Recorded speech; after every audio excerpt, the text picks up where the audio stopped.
Hello, and welcome to the First Issue Club podcast. We are your weekly reading club for comic books of the first issue variety. We're going to onboard you into those new stories. Stories that make your eyes water. Stories that fill your heart.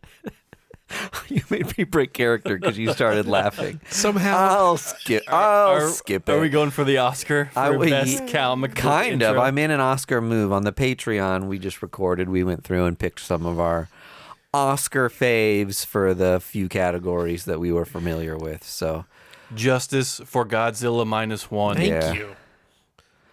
Somehow Godzilla feels good in a place like this. That's right.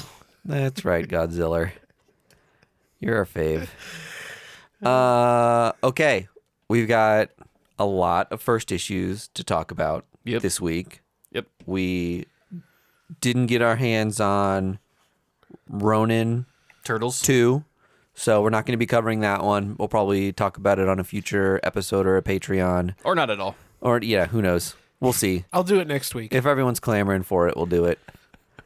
If our email inbox is just bursting. But where's the Ronin? a lot of other good first issues came out this week, and we're going to highlight some of those things that everyone else isn't already covering. So that's a good way to look at it, right? Yeah.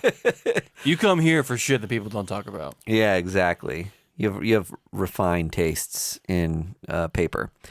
Okay, comic book news, then the reading club portion. Sure. Did anyone come to the table with any news they saw or excited for? I know I got a couple that the Kickstarter just dropped for Daniel Warren Johnson's Extremity. Ooh. There is some contention. At least on our Discord there was. Yes. Let's talk through some of that. What are your thoughts? It's a bit of a coin flip of if you're excited for it or not excited for it. There is a price barrier for sure. Mm-hmm. And the consensus on the Discord is that for the price and what you're getting, there's some confusion of why it's such a high price for this seemingly just like a bigger formatted version of a hardcover that already is in existence. Yeah. So that's mainly where the harumphs are coming from. Let me give you my take, because I think I've been sitting on the opposite side of the fence. Go for it. Okay. I think Kickstarter is the perfect place to put a weird specialty book that is one massive. It's gigantic. It's recreating. It's reproductions of the original line work from the entire series of Extremity. Yeah. Full size, full color prints, even though they're black and white line work. They're doing actual full color scans throughout the book just so you can get the real vibe and impression for what the original pages looked like. I think there are huge Daniel Warren Johnson fans, and the amount of support the Kickstarter is getting goes to show you how many people are like, love his art so much that this product kind of speaks to them. Yeah. Like, I think it's cool for a publisher like Skybound to be like, we're doing this weird thing on the Kickstarter. We're not just going to do the normal omnibus of this, make you pay a shit ton for it, and then release it later. Like, Right. This is a specialty niche thing for specialty people who want to make this thing happen. Right. So I just wanted to get that out of the way. I think this is the sort of thing that belongs on Kickstarter. Two, he's being such a popular artist, his original artwork is Flying off the shelves. getting more and more expensive, and it's so difficult to get your hands on. Every time they do a release, he's one of those like artists represented by Felix, and as soon as they do a release, his art is gone. Yeah. It's one of those things where sometimes he's got like higher, I don't know, people who make like A lot of money. like 7-8 figures who are just buying issues complete before they even make it to a general audience, right?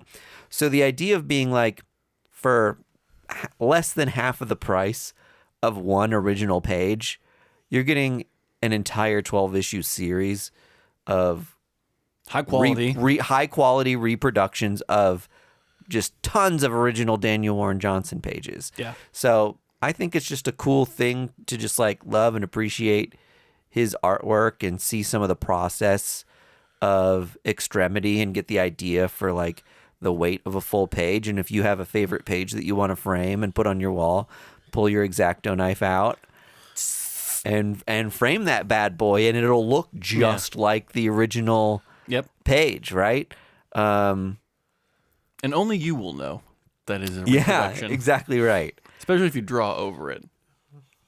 So I thought that was cool. I think the value really plummets beyond the first tier of saying like, here's a huge 11 by 17 book that's probably going to weigh like 10 pounds. Yeah. Shipping is $800. Yeah, the book itself is $150, and then shipping's at least $20. Right. The next tier up is $250, and you get a secondary mini book that's like, here's some more process stuff. And that's like, I feel like a lot of people feel like, well, this is my chance to get it. I'm already $150 in. I might as well go all in. That little book, by itself, is not worth $100 extra.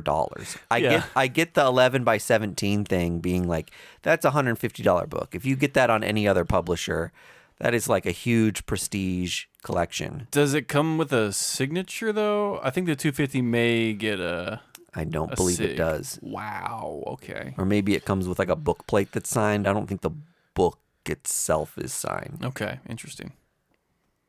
I saw $150 and I was like, nope.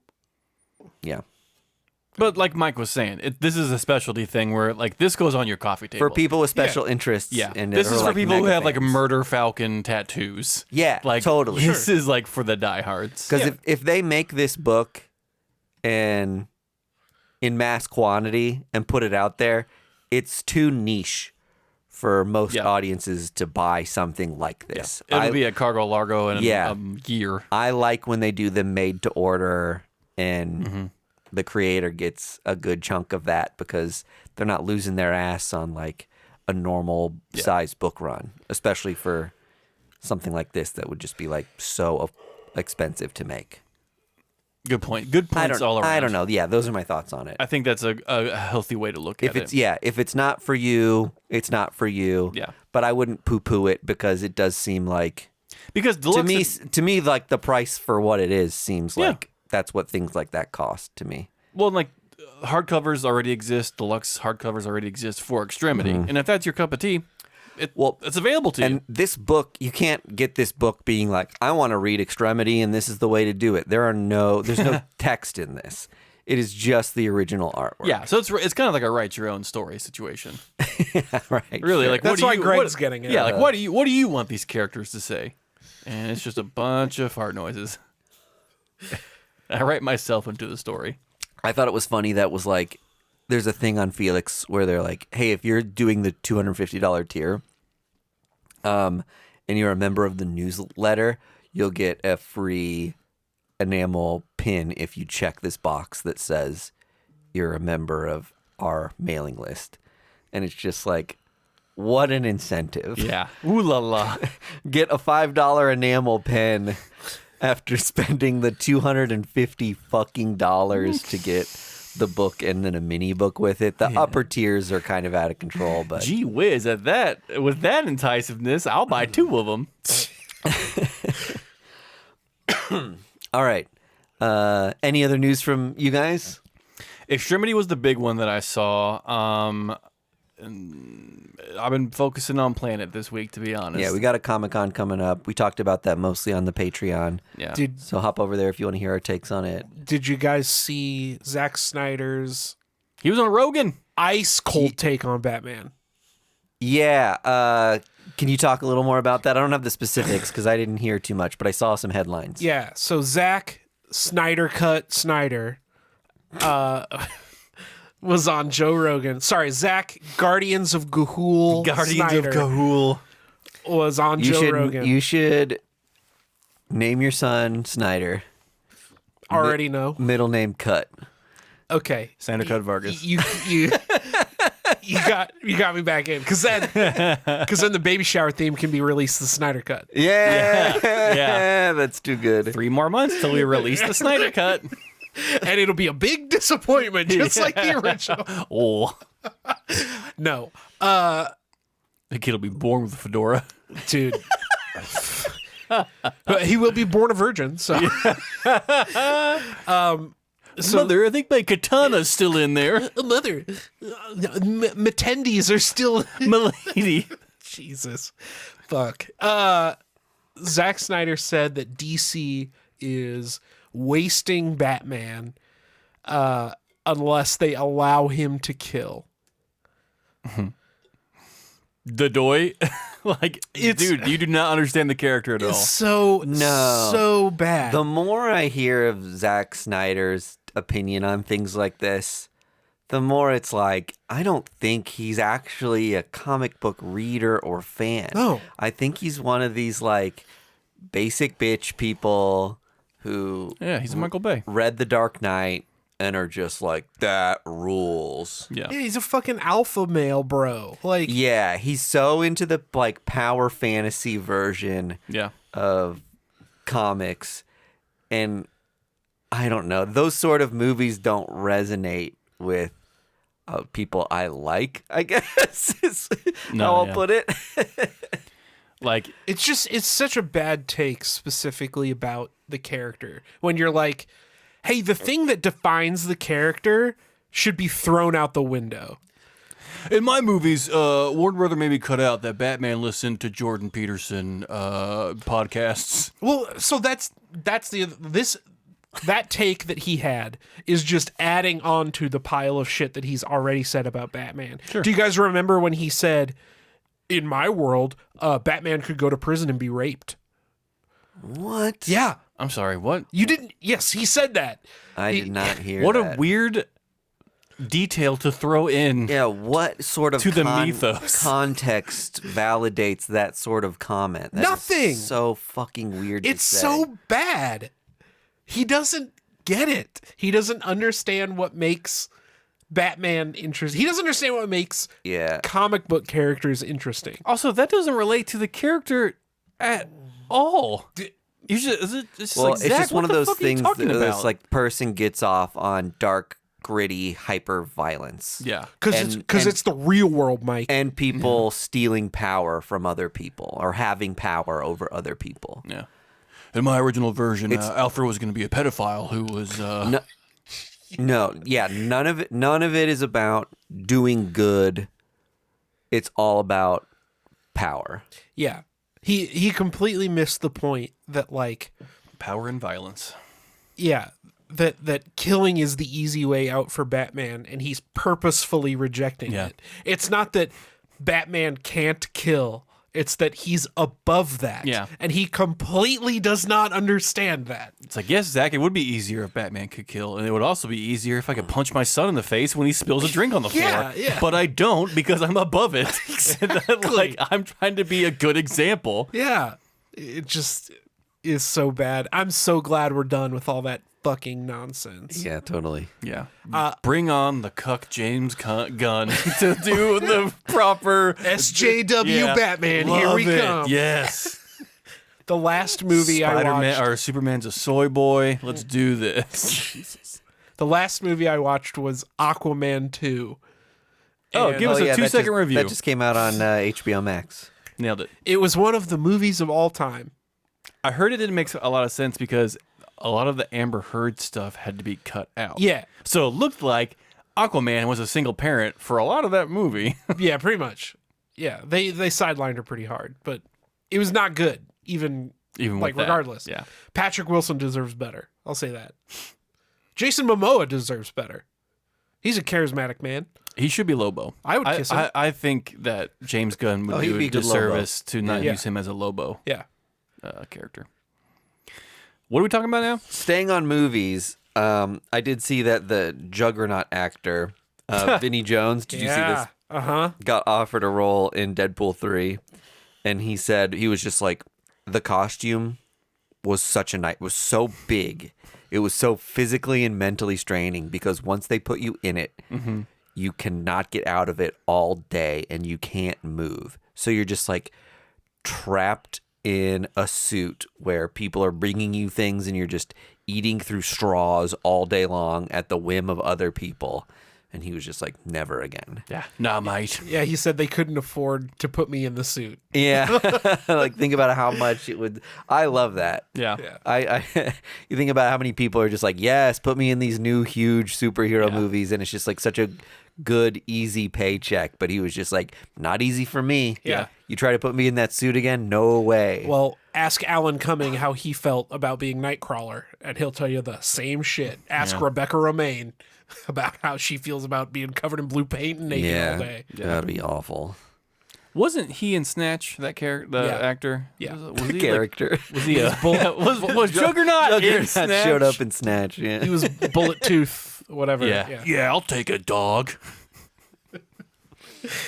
I also saw that Kirsten Dunst did an interview and said she's open to doing more comic book movies. I think this is something you're finding about a lot of actors who are like, it's nice to do the pet projects, but it's also really nice to get a massive paycheck and do something that's like a huge, like fans love it and people remember you for those things if you find the right project. Was that the same interview where she said she took 2 years off from acting because all she was offered was sad moms? I'm pretty sure that was Kirsten Dunst that said that. But I don't know if there's anything that off the top of your guys' heads that you're just like, it'd be cool to see Kirsten Dunst do this, that, or the other. Or even if it's like, does she play like an older version of Mary Jane? You know, you wonder if she'd even come back to doing that. So I've heard a lot of rumors, like, what's his name? The guy who played Sandman in Spider-Man 3. Mm-hmm. The guy from Wings. Yeah. Yep, sure. He said that he is pretty sure that they're going to do Spider-Man 3.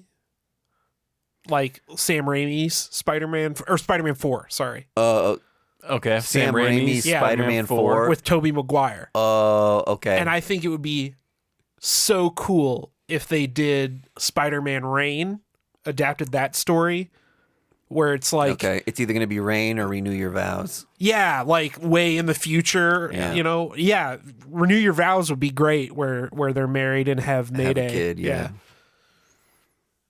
I think they should just leave it alone. It's getting a little complicated. Yeah. Yeah, unless this is Sony's easy way to do a Spider-Man movie, just like, hey, listen, we own the... Well, yeah, I think that's the thing. It's like every Spider-Man Sony movie has been so bad at this point that it's like, maybe they should have just stuck to doing like, hey, we're going to do our own Spider-Man movies, and we've established it's its own universe, and it's a separate thing going on over here. If you can convince Tobey Maguire, or even like they could have done a Doc Ock movie and like use someone that we knew who was cast already in one of those movies to come in and build the story out of it. I don't know. Sam Raimi's Spider-Man Reign. Every Oscar. Okay, I saw X-Men Life Death is part of the X-Men 97 animated series. So 2 of the episodes are called Life Death with like a subtitle, which if you remember the comics, which are like in the 180s, 190s. Oh, with Storm and Forge. Yeah. Storm and Forge. It's a love story between Storm and Forge, and they're like painted covers. They're kind of just odd. Is it Life Death and Death Life? Like, I think it's they're something like that. Are they swapped? I thought they were both called Life Death. Oh, maybe. You might be. You're probably right. Something like that. I'm gonna trust the X-Men guy. The expert. I've always loved those covers. They just like jump out, and they're very cool looking. Classic story. Forge and his little mustache. Yeah, you don't get a lot of like superhero love stories, and that's I think one of the more iconic ones. So I think people forget about it. Oh, people definitely forget about it. I think you tell people to say like, who are Storm's love interests, and they say Black Panther. Black Panther, and then they're like, duh. Is that it? Herself. That's just because she married Black Panther. Yeah. Right? Yeah. No, totally. Yeah, I'm saying Yeah. that's like the more mainstream yeah. of her relationships. But this was, I think, a really big thing for fans for a long time to see, like, oh, it's like, you think you can't do something like a love story in comics, and then boom. they hit you with one and people love it, and then you didn't get another thing like that until Gambit and Rogue, like 100 issues later. Yeah. Kitty and Cyclops. Kitty and Cyclops, Not Kitty. Jean and Cyclops. Colossus. Yeah, Kitty and Colossus. Kitty and Colossus. Colossus. Okay, gotcha. What We got there. Wow. What arc would you guys like to see, real quick? What arc would you like to see adapted for X-Men 97? Like X-Men 97 season 2. Which one's the one with the Morlocks mutant agenda? Yeah. I think that'd be dope. With And they did a bunch of Morlock stuff in the original series, right? did they? I feel like they did. I can't recall if they already have done. Yeah, they did Brood stuff in the original animated series. Executioner's too. Song. Yeah. That one would be cool. That would be really cool. That's the first one that jumps out to me because Executioner's Song was a huge part of my X-Men journey Yeah. because my cousin Justin was really into X-Men and like that's how he introduced me to X-Men was with that stuff, and I was like, holy shit, like this is next level heady shit. So I know a big part of one of the big villains in the X-Men animated series was Mr. Sinister. Mm-hmm. But did they ever do Madeline Pryor? They did Mystique. They did I don't think they did I don't think Madeline they did Pryor. Madeline Pryor. Inferno? I think that would be an interesting thing to do now. Inferno would be cool. Um, Well, because Was in she- the was she promo stuff, Inferno? Jean's pregnant. who? Madeline Pryor, was she Inferno? Oh, yes. Yeah, okay. Mm-hmm. She was. I would love to see them do Necrosia. Jumping like way like forward. in Genosha. Yeah, where They Selene brings all those mutants back to life. and then kills them. Well, they're already dead, and she brings them back with that virus. No, I'm the only one that read like No, you're early right. 2000s X-Men. No, you're right. I'm trying to think. Is it Necrosia? Yeah, Genosha's the place, Genosha's Genosha is the place. island. Yeah. Correct. and didn't they drop a bomb on it? Yeah. to kill all the Necrosians. No, so that is the beginning of Grant Morrison's new X-Men. Mm-hmm. Is the decimation of Genosha. Yeah. I'm talking about Necrosia, Uh-huh. and that's like That's one I'm not as familiar with. that's like the X-Force tie-in stuff. Okay. Where Selene is like taking over the world with this band of like undead X-Men. Yeah. So like Cypher comes back from the dead. Okay. And That's I cool. think that would be cool. Yeah, totally. It'd be like a lot darker. Yeah. But you could bring in like those other weird, that stuff. Oh, yeah, that doesn't look familiar at all to me. I missed this era. The Necrosia is a 2009 to 10 comic book crossover published by Marvel Comics. This was a Mike was very poor era. In the storyline, Selene decides to utilize the techno-organic virus's power to bring any deceased mutant back to life, allowing her to begin her quest to ascend to godhood. This prompts multiple mutant teams to fight against Selene in an attempt to free the newly resurrected mutants. The storyline is notable for reviving a vast majority of its characters. So you could bring back a whole bunch or even introduce new X-Men and just say like, oh yeah, they died before we started watching the show. The prominent writers on that were Craig Kyle, Christopher Yost, Mike Carey, and Zeb Wells. Yep. I think Inferno would be really cool. Inferno would be great. I would love to be like, oh, hey, Colossus's little sister is going to come stay with us. They introduce magic, and then they do. Magic's great because she came from, do they do some sort of like, shit, I'm spacing on the name of the place that she's from. Purgatory. Yeah, it's Limbo. like Limbo. That they use that to introduce Limbo Yeah. and then unleash all the Limbo goblins on New York. Okay, so Necrosia, this event, Yeah. All right, what I just read you got to the bottom of it. and what I just described seemed like a huge event, right? Yeah. How many issues do you think that it is? No, I know. It's like maybe 20 issues. 13. There you go. Yeah. Hey, It is 13 issues. those are the days. Meanwhile, Blood Hunt is clocking in at 52 issues. 52, 10 out of 10 issues.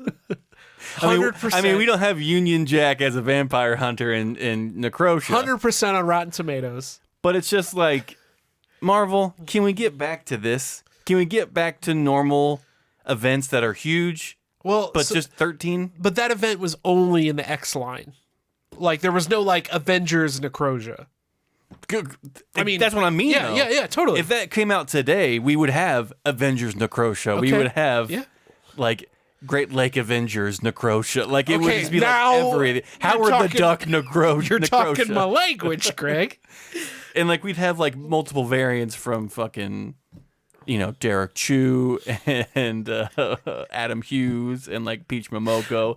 And it's just, Adam Hughes Necrosia. and it's variant. just like, tell me he can't draw a sexy zombie. Oh, my boobies are falling off. Senpai? Notice my silence during this conversation. Yeah. Anyway.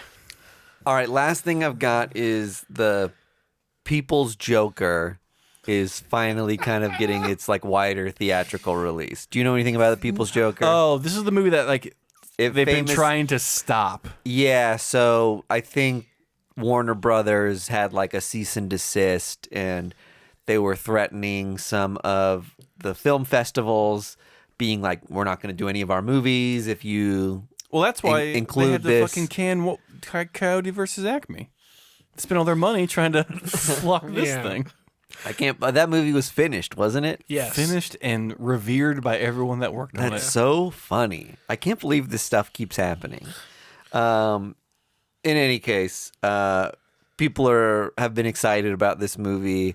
It's a parody of DC characters, and that's how they get away with casting like the Joker and doing the DC kind of iconography surrounding the Joker.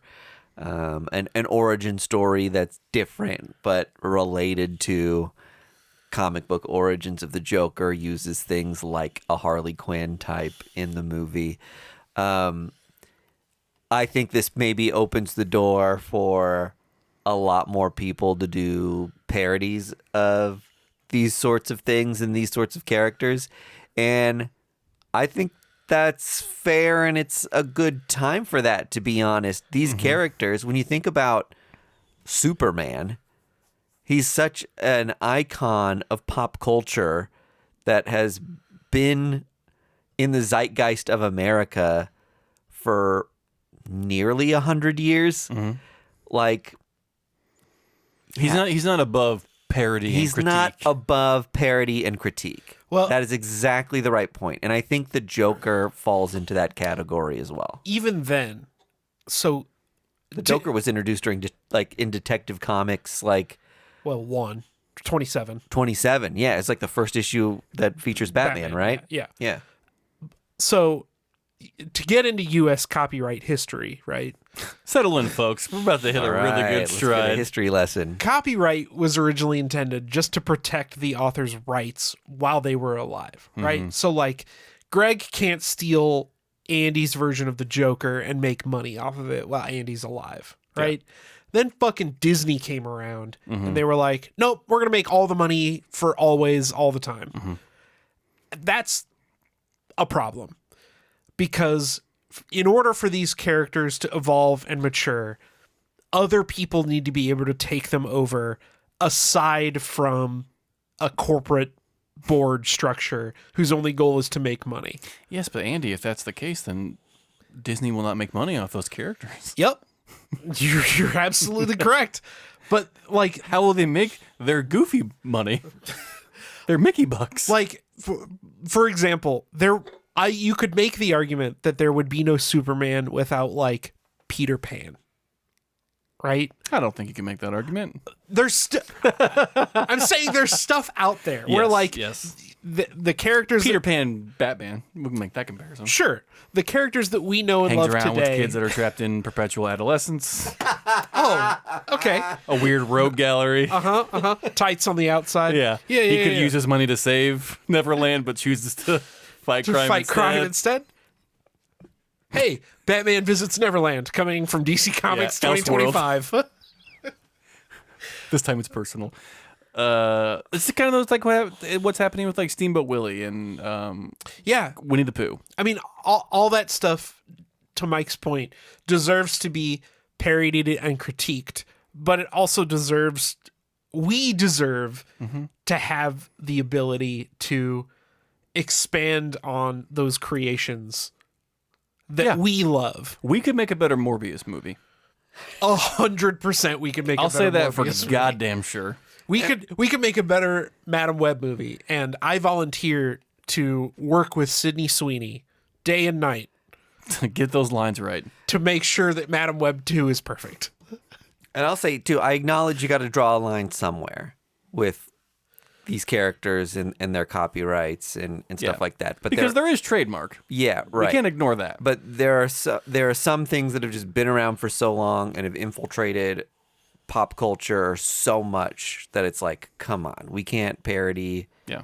the Joker. It's lower KJ. To your point about like different people with different voices doing things. This is like they're telling a queer coming of age story. Yeah. In this movie through the fucked up lens of this character that we all can identify with and like have this like baseline knowledge of and make a commentary on that character and his abusive relationship with others. Yeah.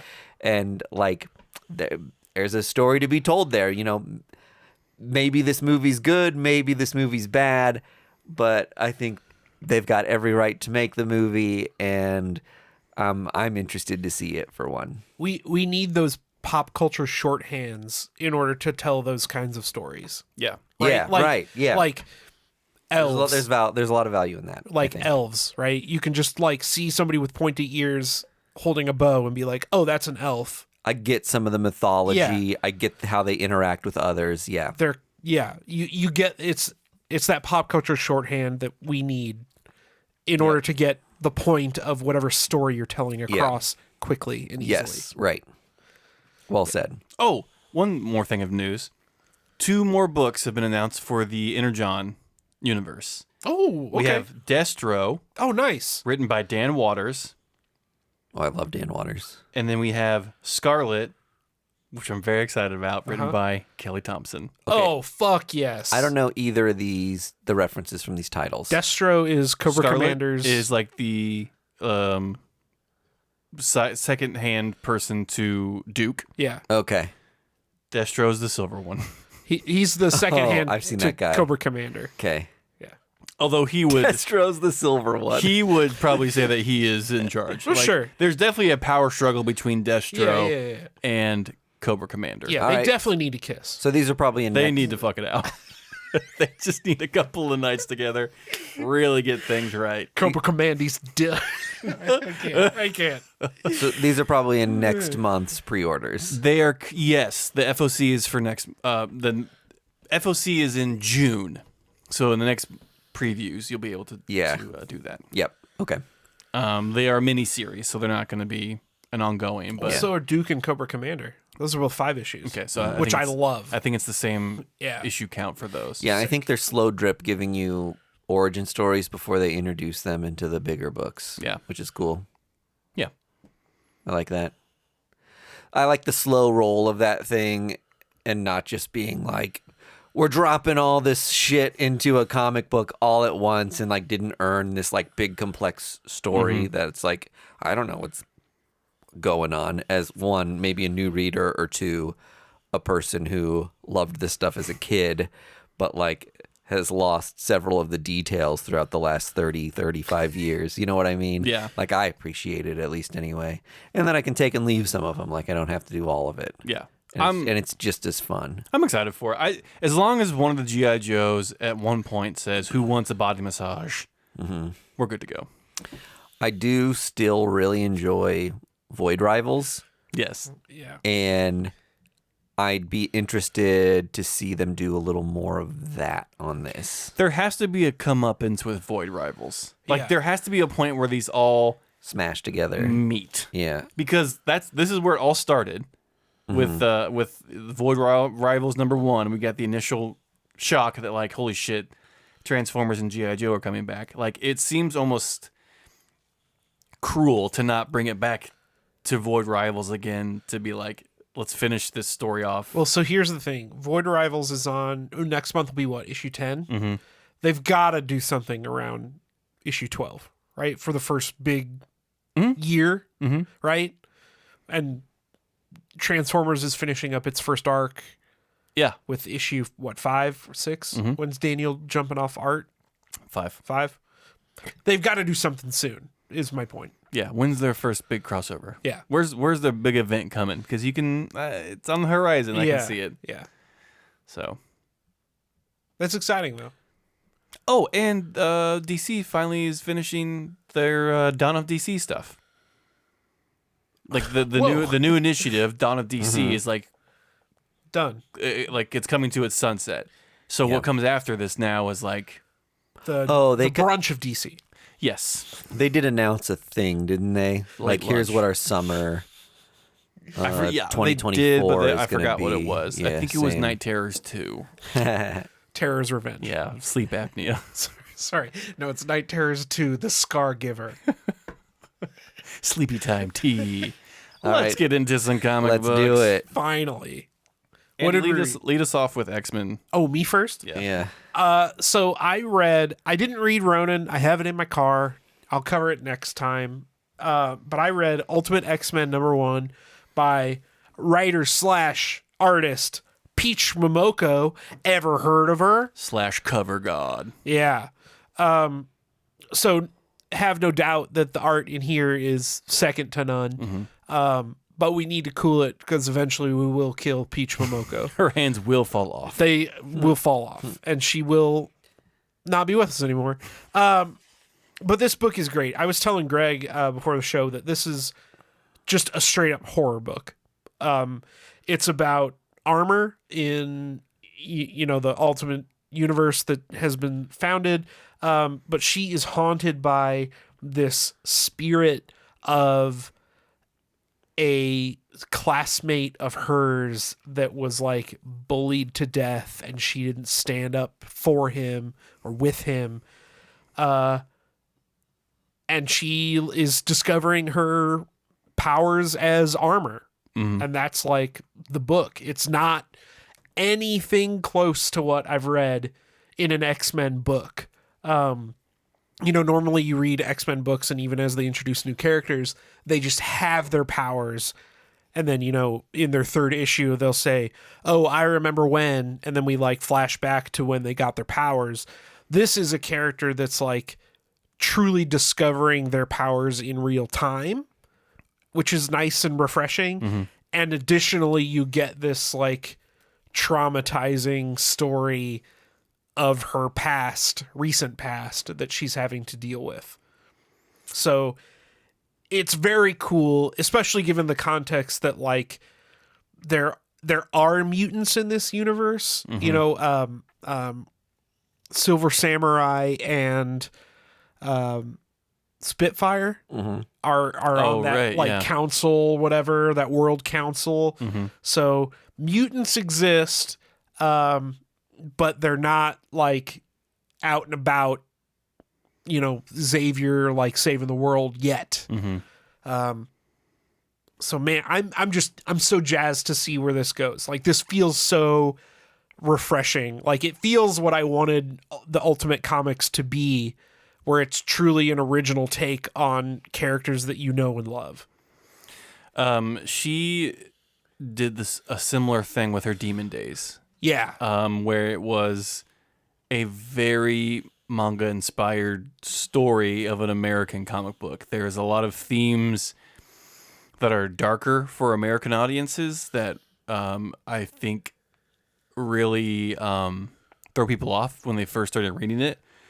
But when you take it into context of what the story is and what she's trying to tell, it's brilliant what she's doing with these characters and how she's kind of twisting them into a fashion that she's familiar with and what she probably read growing up. Yeah. So it's very cool to see this type of story that I'm used to being told in a different and interesting way. So Demon Days did a very like blue sky approach to X-Men stuff, where it was like, here are some characters, here are different interpretations of them, but as we introduce you to them, it's not like you've known them their entire lives, and it's not like they've got a backstory that matches other X-Men backstories that you're already familiar with.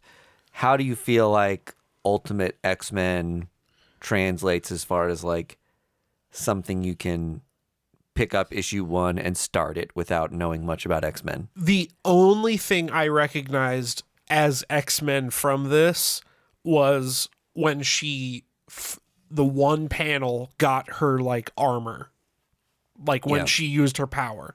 That was it. Everything else is completely new and fresh, at least to me. I mean, I guess maybe the like armor heads might read this and be like, oh yeah, this is exactly like the origin story, but like this was something totally unique, totally new, completely accessible because there's nothing like it before. I love seeing how successful, obviously people love Peach Momokos covers. Yes. That we've said enough about that. A lot of the books that she's done so far, her fan base has really loved. They're, I think, a lot for the art, and then too, it's just like, wow, these books are really fun and really easy to jump into. Yeah. It's why those books have always been very adjunct, optional reading that exists in an Elseworld. With the new Ultimate line of comic books, and this being Ultimate X-Men, not Ultimate New Mutants, not Ultimate some subsect of X-Men. Yeah. This is Ultimate X-Men. I think it's really cool that, one, Peach Momoko is doing what I assume is an ongoing book. Does that sound right? And then, two, that Marvel took such a big swing to be like, hey, X-Men is one of our biggest franchises. This person is going to do something holistically different with it, and we're okay with that. Yeah. Like, I think that was I'm really glad that Marvel's took a swing like this with this title. And just to like give more context here, the story takes place in Japan, contains only one mutant and its armor. Professor X doesn't show up in the last panel and like, okay, now let's go to Massachusetts and meet your classmates. Like, I mean, it's great. It felt like a completely new glass of water. Also, this book is fucking heavy. Like the subject matter in here Oh yeah. is brutal. Yeah. And so like that, kudos actually to Marvel here for taking a big swing and letting this story be told. Like it's pretty impressive. And I'll say, while we say a lot about her work that this stuff is manga inspired, a lot of times when you say that about a comic book, it's more or less manga. Yeah. Like a lot of, and the big publishers do this every once in a while because manga is so popular. There's been a couple Batman books that have been like, here's manga Batman, and you're getting grayscale or straight up black and white, or if you have color, it's very much that like simplistic line drawing, like sparse dialogue, sort of like action swishy lines and stuff like that throughout that feel like those thick little novella sized manga that you can pick up at any store. Now, this, I think, makes more sense saying manga inspired, because her style is really something all its own. Like, I don't open this and think like, oh, it's trying to do a manga thing. It feels like one of a kind or different almost. It's not falling into that trap of being like, oh, this is like almost parody of manga at this point, and because I don't get manga, this book maybe doesn't translate, or maybe it's not for me, Right. because I don't read manga. Yeah. I think that's an important distinction about her work. If you're thinking about giving this a shot and maybe haven't read some of her other stuff, I would not say, I'm not going to pick this up because you're not well versed in manga or that style of comic telling. Yeah. of storytelling. Sorry. Yeah. To say it's manga inspired, like Greg pointed out before the show, a lot of manga has a lot more horror element, even in standard, whatever, non-horror manga than we as American comic readers are used to. And this very much leans into that. There's spirits and scary shit kind of just happening to this girl and we don't know why. Yeah. Like lingering trauma and metaphors and stuff like that. Yeah, It's very, very cool. Exactly. So I would definitely recommend this. Yeah. And I love the lens of the mutant stuff kind of being like, you know, if someone else was telling this X-Men story, it would be like, my mutant powers are manifesting. Yeah. Yeah. Peach Momoko is doing it in a way that's like, there's something different in me that is powerful and scary, and it's kind of taking it outside of the context of Mutant power. Well, right? and it almost flips that idea on its head because of the character she chose, right? So she's got this trauma that she is trying to block out and forget. Yeah, and that like manifests as her power. It manifests as her power. Yeah. So instead of this thing coming out from her and like blasting out of her eyes, say, like a cyclops, It's protecting it's her. protecting It's insulating her. Yeah, exactly. Yeah. She is doing everything she can to keep this thing out, and she is armor. Yep. It's awesome. It's so Ooh, great. Give me chills. Yeah. It's a home run.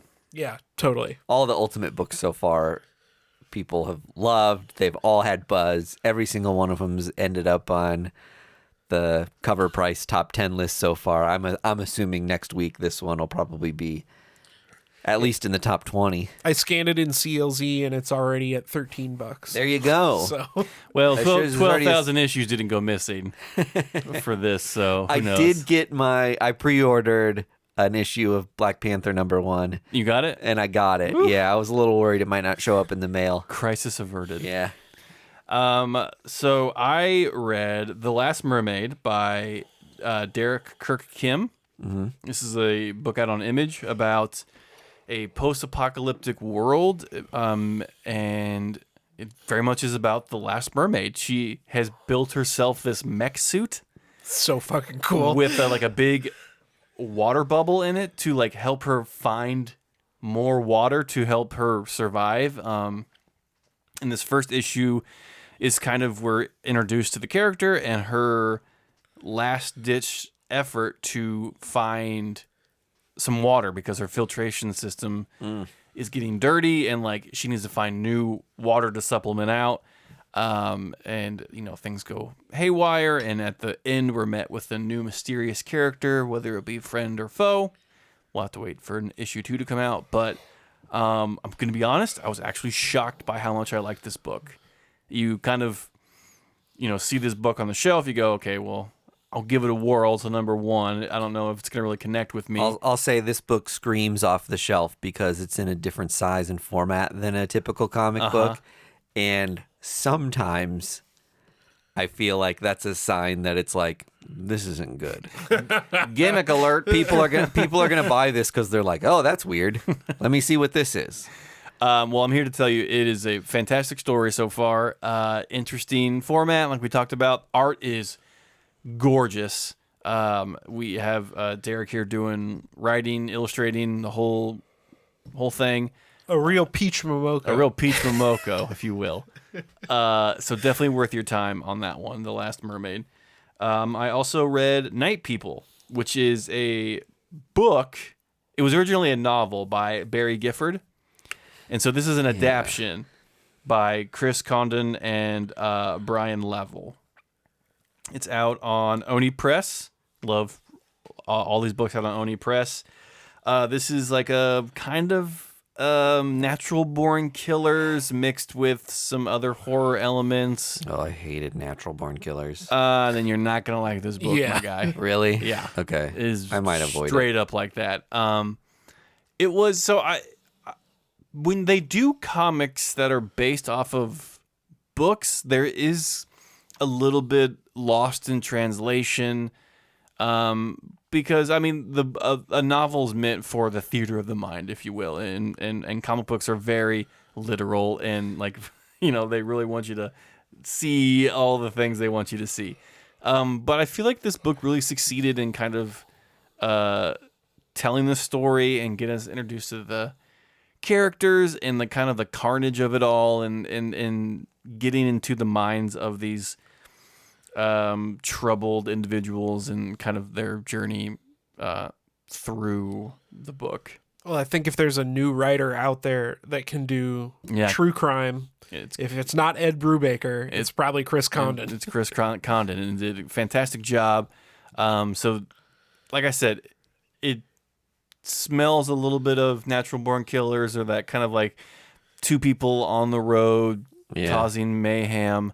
So if that's not your cup of tea, I suggest a cup of Ultimate X-Men. Sure. Or maybe a glass of Last Mermaid. But I enjoyed it. There's a issue 2 coming up, so I'm excited to see what that has in store. But it definitely is a bit of a heavier, more involved read for readers.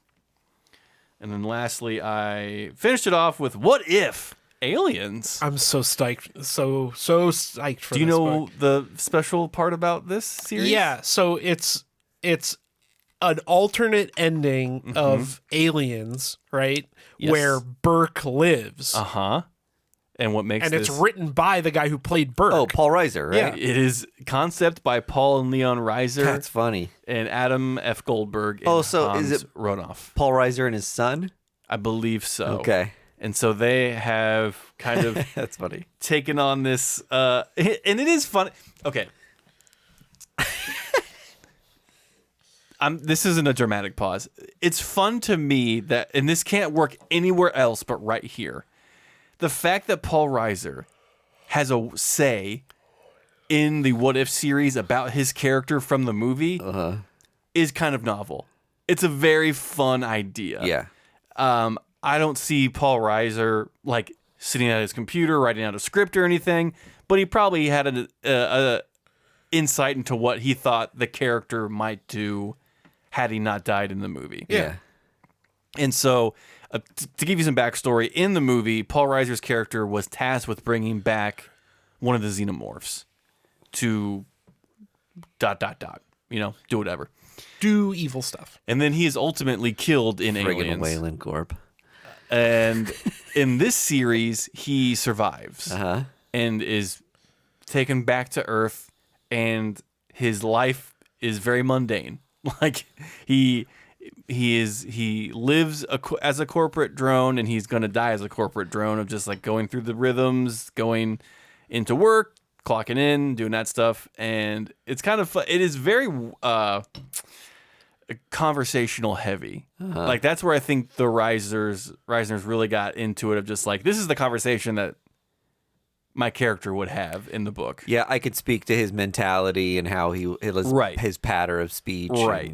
And so that part was a little tedious for me, but it really kicked off in the final pages where they're going to go with it, because somehow someone was able to bring a egg back down to Earth and bring it to him, and now he's thinking, it's my time now. Like I've waited 20 years on Earth for an egg to be brought to me. Now I can like make district manager of this company. And so that's where I think it's going to go a little more zanier. That is cool. So obviously I also bought this book. He's on Earth? Yes, because so in Aliens, they went through the whole thing, and since his character didn't die, he was able to contact Earth and say, hey, come pick me up, like planned it, and goes. This might be a stupid question, but do all the Alien movies take place off Earth, or are there any that are like... Yeah, they're all off Earth. They're all off Earth. Okay, that's what I thought. Except for the beginning of Prometheus. So this book could pose this... he gets the xenomorphs back to Earth. What happens if xenomorphs made it to Earth? Like, his death is like the big difference in whether these are unleashed on Earth. That's really cool. It's cool too to see the macro versus micro of that story, because like the micro version is him being a backstabbing asshole in the movie as a guy. Yeah. And then the macro is him waiting whatever it is 20 or 30 years for his next opportunity Yeah. to like be a selfish bastard. Yes. That's great. Yes. I love that. Like no matter the amount of time it takes, he will always be a conniving little fuck. Yeah. And he will always be self-serving to get what he wants. That's awesome. So it's kind of cool. My only knock is it took a long time to get to that point. I felt like it could have been a little quicker, and we could have gotten a little more Xenomorph Earth action in issue 1, but I get why they did what they did. Well, and they're also doing this as a 5-issue mini. Okay. Like it's not a one-off issue, Yeah, true. obviously. Yeah. But and I feel like they did that because Paul Rieser was like, "No, I'm going to write more than one issue," and Disney was like, "Okay, Yeah, whatever, Paul. We were not going to do your we mad can put about your name on the you. cover." Okay. Yeah. So that's the comics that I read this week. I just wanted to shout out Sunflowers by Keezy Young, which is more of like a zine about having bipolar disorder, and this artist kind of doing a very like autobiographical thing about her struggle through COVID and helping her family and friends understand what it's like for her, that a lot of times mania manifests as something that looks really fun. Yeah. And sometimes it is, but most of the time, like, it's very destructive. And I just thought it was a really great read and an interesting peek into this person's life. And if you know anyone that's been diagnosed as bipolar or someone who has manic episodes, I think it's a good, it's one person's insight into that psyche. Her take on this could be very different than, someone close to you's take, but I do think it's really interesting to get those peeks in when people are willing to be very vulnerable and tell their stories. And for this one especially, to be told in a manner where it's very artful and has a lot of illustration that's kind of abstract in some points, and was just a beautiful telling of that person's life with bipolar disorder. It's on Silver Sprocket, which does a lot of like weirder little indie comics. Yeah. This is, like I said, it's kind of like a zine, like micro-sized comic, because it's like a lower print independent comic that has spot gloss on it and is printed on really nice paper. It is more around the like $6 and $7 range, which might be a tough pill to swallow if you're used to getting a big 32-page story for $4.99 to pay, $7 or $8 for something much smaller. But if this is your vibe and you like zines and emotional, personal stuff that's illustrated, that's a big recommend for me. This one was very cool. Is it just like a one and done? Yes. Okay, cool. Single standalone thing. That's a lot easier to swallow for $8. Yeah. Awesome. Love that. Yeah. Where can I acquire that book? Sunflowers. It was distributed through previews. Oh, so nice. your comic shops can order this for you. And Silver Sprocket likely has it on their website still. Can't wait to get the variant. I got mine from Midtown. Yeah, the Adam Hughes variant. Adam Hughes variant. Manic titties. Quick shout out to Magma Comics. They heard our episode last week about us talking about their preview, and they said thanks for shouting us out. So they sent us over some PDFs of their issues, so when we can talk about them, we'll rad. talk about them That's great. on our episodes. Nice. Awesome. So that'll be fun. Hell yeah. Dope. And Planet Comic Con, like we mentioned earlier, is this weekend. Friday, Saturday, and Sunday. If you want some exclusive con content, go to our Patreon. We have a free section, and we have a paywall as well. Patreon.com/first-issue-club. We'll be posting updates on there all weekend. Hopefully we get to talk to some cool people. And if you're in the Kansas City area, hopefully we get to see you there. Yeah. Come high-five us. Yeah, we're going to be at a table. We haven't mentioned this yet, right? We're going to be at a table with Boulevard Brewery on Saturday from noon to 2, and then 3 to 4 we'll be at our table, and we're going to be doing comic book clairvoyant tarot readings. So based on your pop culture interests, we're kind of doing a tarot style reading to help predict the right new comic book for you to check out. So I think especially fun for newcomers and people. I thought we fit really well with like a beer thing, which might be a little more of a friendly, attracting thing to people who are like checking out pop culture conventions, but don't feel so comfortable being in like the real nerd stuff. It's like, well, here's where some of the bros are hanging out. Well, here's the mystic stuff, and and we'll ease you into it. You can tiptoe into it with First Issue Club. So that's kind of like our little fun. We're here to help you. Fun outreach. We've opened our third eye to guide you into your next comic book obsession. Yeah, that's right. So we are Doctor Strange, seeing the millions of possibilities, and we'll direct you to the correct one. Yeah, on all of them lead to fun. That's right. But yeah, if you're a listener, come find us and tell us, because we'll probably bring like stickers and things. And I got stickers and buttons all ready to go. Right on. Love it. I think that's all we have for this episode, unless anyone else has anything else to say. I think we did a great job. I think we did a great job as well. Thank Mike you. D, take us out. Bye.